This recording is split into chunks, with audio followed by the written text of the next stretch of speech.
Now we turn to my next guest, the iconic journalist, Tina Brown. You know her as the forefront of the media landscape. She has done so much work in journalism, in the magazine industry, and now as an author, leading some of the world's top magazines and blazing a trail for other women leaders.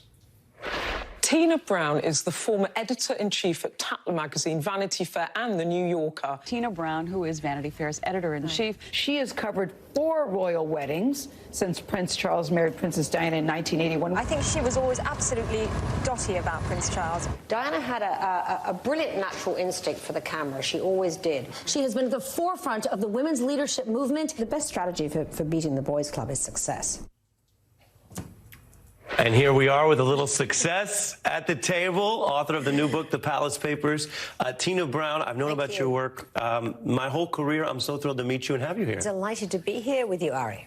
Fantastic. So, the book. Why this book? Why now? And what more is there for us to learn? This is the Platinum Jubilee. It is the last Jubilee of Queen Elizabeth II. That seemed like a great moment to evaluate the 25 years that have passed since the death of Diana, which left so much scorched earth, and the House of Windsor had to regroup and reinvent itself, and that's what the Palace Papers is about.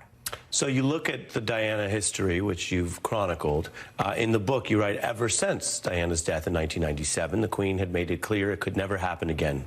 Her explosive celebrity, the monarchy drowned out by one dangerously popular member of the family other than the Queen or the heir to the throne. Explain.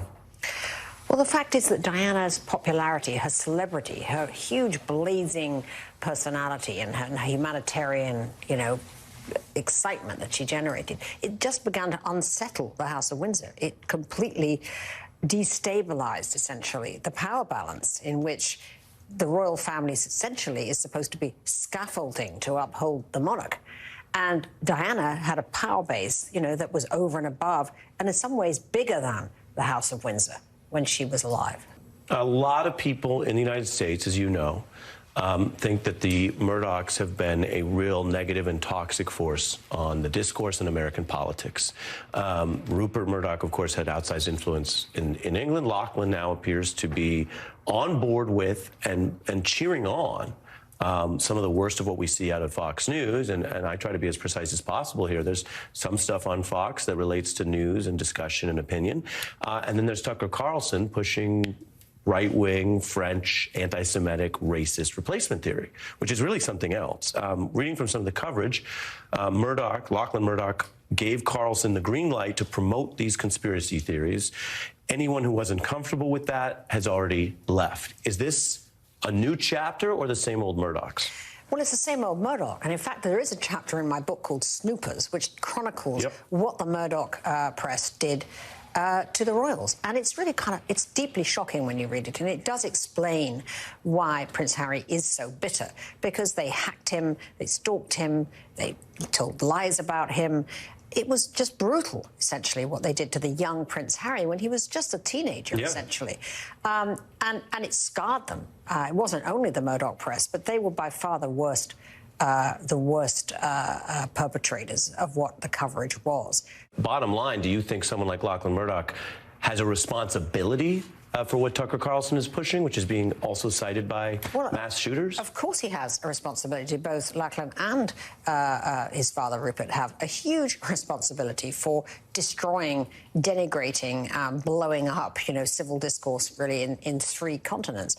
But nothing really does seem to impact people with major fortunes and power. It's stunning to me that, the abuse that kind of people feel about Fox never really lands a punch on the Murdochs. Before I lose you, let's talk about magazines. Do you like them? I'm a magazine junkie. I always have been.